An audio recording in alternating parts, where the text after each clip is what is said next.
Hello guys, ito na yung gagamitin ko paglalagyan ko ng pork chop pagbababaran ko. Ito guys, oh. Tingnan nyo. Una ko nilalagay itong ang karne ang kakapal kasi sabi ko manipis lang ang paghiwa kaso ang kapal naman.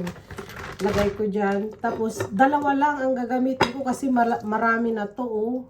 Yung dalawa pag naihaw to, tapos nahiwa-hiwa, marami na. Ziplock pa lang ang gamitin ko para mas madaling manuot yung lasa niya. Ayan. Tapos, lagay na natin ang soy sauce. Hindi ako gumagamit ng lemon dito guys.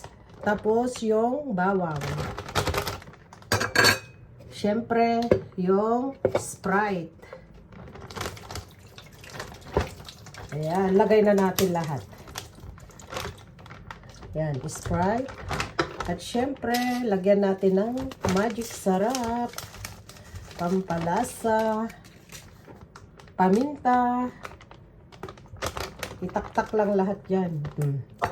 At oyster sauce.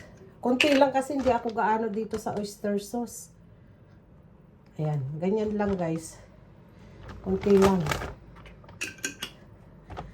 At ito na lahat. Oh. Ito na siya.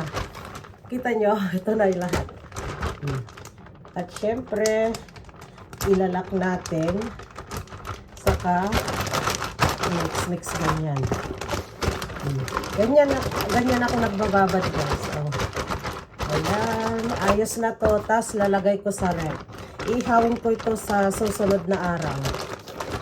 Ayan guys, ayan na. Kita nyo?